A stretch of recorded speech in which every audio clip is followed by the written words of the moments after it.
Good afternoon. Welcome to Prosperity Weekly. I'm Carrie Slavens. I'm the Director of Engagement for South Island Prosperity Partnership. This week, I have the pleasure of talking with Jeff Bray, the CEO of the Downtown Victoria Business Association, and one of the busiest guys around these days. We're going to talk a little bit about what's happened since the COVID crisis and how we're dealing with the ongoing fallout and the ongoing concerns about it. Hi, Jeff. How are you? I'm doing great, Carrie. Thanks for having me on. That's great. Actually, it's good to see you. And this week, we saw the new Stats Can figures. So 14,000 BC businesses closed in the first 2 months of the COVID pandemic. And we know we've lost some downtown Victoria. What's your assessment of the current situation in downtown Victoria?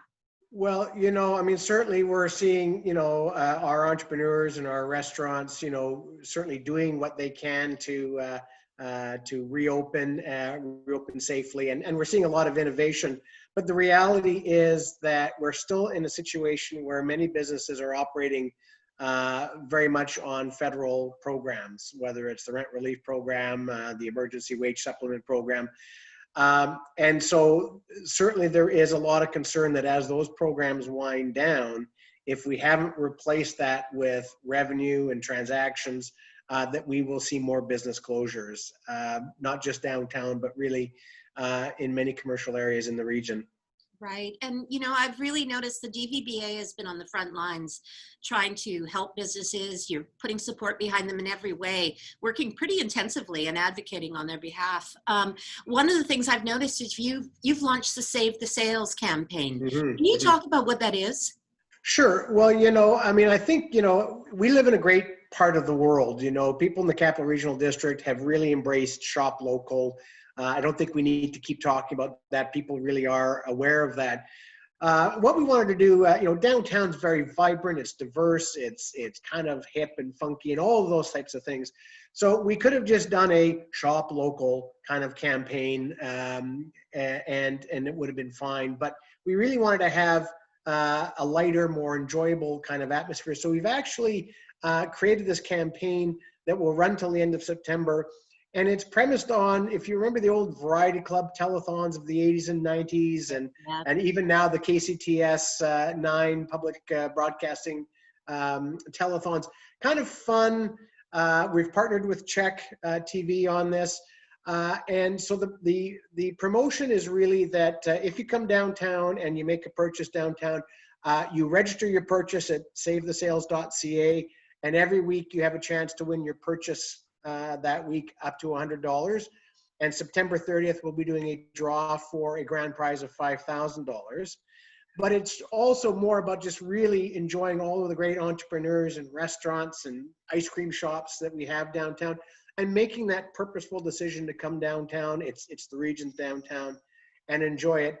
And then August 22nd, we are at 6 p.m. right after the news. There's a half-hour fun telethon with Ed Bain and Jeff King from Czech TV. We'll be featuring a lot of great local businesses, and it's meant to be fun. It's celebrating entrepreneurs. You'll be seeing a lot of the promos over the next couple of weeks. And it's really just a way to encourage people to come down and experience local in downtown. And, we also say, go other places, go to Sydney, go to, Estevan Village. It's not just about downtown, but, downtown's unique, and, the unique boutiques that we have, the unique restaurant. I mean, if you recall, right before all of this happened, our food scene was, being reported on in the New York Times, the Washington Post. So it's just reminding people that we actually have a pretty great downtown, and those are all local owners. Those are all local jobs. So let's have some fun, but let's also really step up and support those local businesses. So that's savethesales.ca. Now, speaking of downtown and the vibrancy, we haven't really lost it forever, because I've noticed it's coming back and it's spreading out onto the sidewalks and the streets. And the Buildback Victoria program has been helping businesses expand, give them more space so they can be COVID safe and help their customers be COVID safe. Can you talk about how that's going in your view? Absolutely. And, this is a case where, I've been on calls with the mayor and with senior staff since the beginning of the pandemic, along with others in Victoria, and really working on what are the things that the city can do tangibly to help. And one of them was a recognition that in conjunction with the provincial government relaxing some of the rules around liquor and capacity for liquor and being out in the street, that expanding patios into the public realm, making it a very simple application, is one way. And we've seen, I know that we're over 70 applications that have been approved in the last month and a bit. You're seeing them everywhere, not just in downtown. You're seeing them in Fernwood, you're seeing them in others. And people are loving them. Staff are loving them because it means more shifts for servers. And for the operators, it means that they can actually expand their capacity while still maintaining full physical distancing for both customers and staff. And people have really embraced it. I mean, if you go down on Government Street on the weekend, I mean, there's no tourists or very few tourists in town, and yet it's still vibrant and alive, and everyone's having brunch out there or a glass of wine. And at Pagliacci's, and there was a jazz band in the middle of the street, and it was very lively. And so, you know, this is again entrepreneurs and the business on the street, you know, recognizing they need to do something different, but also embracing it. And we're seeing more and more people come down every week. Certainly the evenings and weekends are really happening. And certainly we're already taking the position that we think the city should make this a permanent, if not seasonal, part of our commercial areas, that people have really embraced it, and it's helping to make a big difference. And again, it's not just the business owners, but a lot of people who you know, might be serving you your lunch, might be serving you your great craft brew. Those jobs are how they pay their rent or how they pay their university tuition. So they're critical for the overall economy. So the more that we can support those and find innovative ways for businesses to be able to maximize revenues in a time of a pandemic, we're very supportive. The other thing that people may not realize is that for a lot of businesses, to build patios or parklets would be a lot of money. The city's actually created it so that the business only pays for the materials. The city actually comes and does the work. I mean, what an assistance for a medium-sized business that's had no revenue for 2 months. Really stepped up in a way that's tangible. And again, it leads to more employment right away for people who critically need those jobs. It's been very successful. And my sense is the applications are still coming in. People are still finding ways to make use of it. So I think we're going to see throughout the month of August, even more patios, flex spaces. I know there's already a hairdresser on View Street that's doing some stuff out on the sidewalk for customers. It's great. It's great. And I mean, that sort of brings up the idea that if anything, I mean, this pandemic, as terrible as it's been, has really pushed us to innovate, hasn't it? And I'm sure you've been seeing a lot of innovation amongst your DVBA membership. Can you talk about that? Sure. Well, anybody who runs a business, I mean, that's pretty much what you do every day. I mean, you know, you react, you innovate, you create, you take risks. So it's not surprising that in the face of this really dramatic situation, you're seeing those people just do that continuously. But what we found is not just the creativity of individual business owners or store managers or restaurant managers, but also the way the community at large has responded. And so the innovation is really the collaboration that we're seeing between sectors that perhaps didn't do much together before. The first thing that happened that was really exciting was when it was clear that small retailers, food places that didn't have an online presence were going to have to do something online.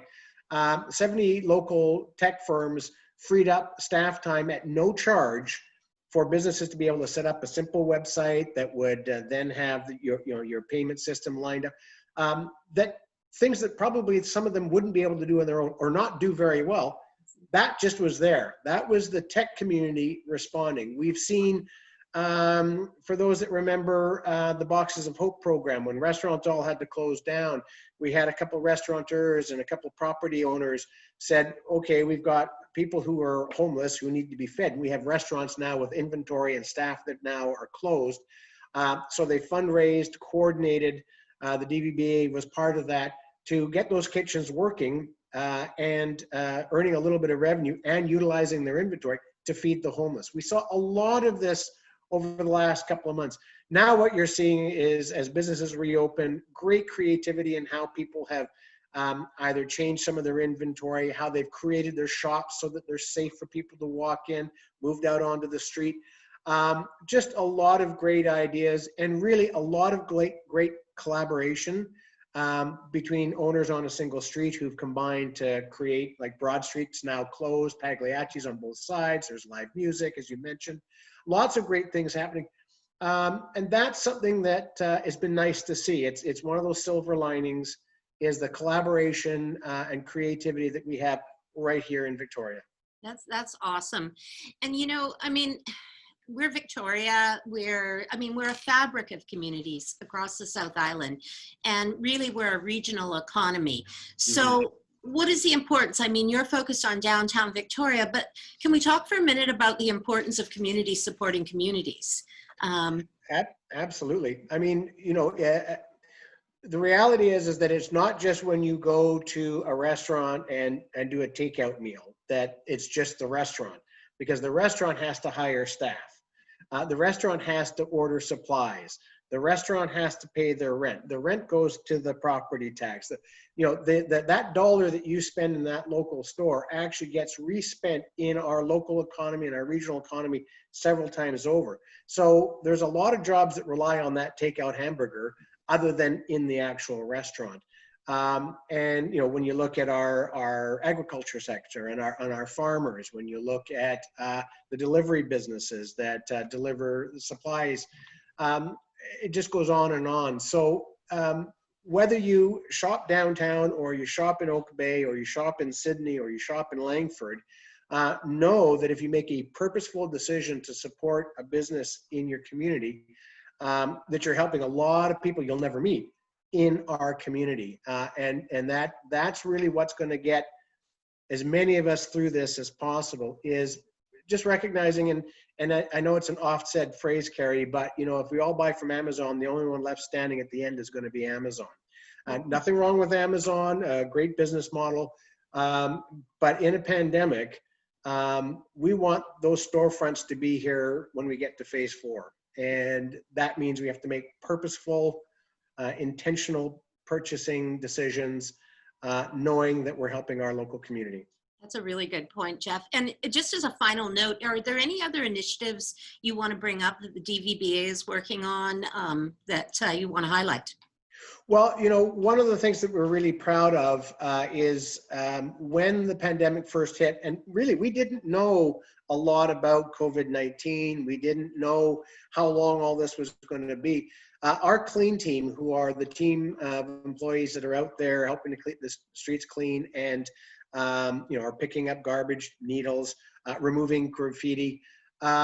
You know, they could have looked at, and some of them have, you know, immunocompromised situations. They could have said, you know, maybe we should, you know, just stay home. Lots of other people are. We could collect the CERB, and they didn't.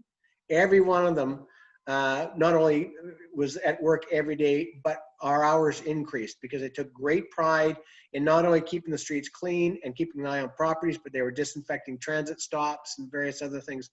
And that was something that was really important and continues to be important as we move into reopening. Another thing is that really, and along with many other organizations, because we are quote unquote on the front lines and we have 1,500 members, we spent several meetings a week advocating directly with different levels of government on the things that our members, especially small and medium-sized enterprises, needed in order to, first of all, survive, and then move into recovery. And that work still continues. I mean, we're sending off letters. I've been on the phone last week with 2 senior ministers, just really giving a voice to our businesses to make sure that senior levels of government understand what the complexities are and how they can help. And in many cases, along with voices from across the province and across the country, they've been responding really well. But that work is going to continue for the next several months. And then we are going to be looking to, notwithstanding the pandemic, Last year in October is Small Business Month provincially, but we actually celebrated Small Business Month. And we're going to do that again this year. And we're going to highlight all the great entrepreneurs and what they do in our community. And so that will be our next promotion right after Save the Sales. And just celebrate, even in the time of a pandemic, all of the great entrepreneurs that you know, that I know, that we frequent quite regularly, and introduce them to some people who maybe have never met them before and help them to discover what we have right here in our own region. That's fabulous. That's just great. And you know, I really wish you lots of energy. I wish you all the best as you continue to go through this. Jeff, I know that the DVBA is part of the Rising Economy committees of the Rising Economy Task Force, and you're a voice on there. And we'll be seeing those recommendations coming forward over the next month. So thank you for all you do, all the hard work, and thanks to your clean team. I have to give a shout out. They're local heroes. They really are.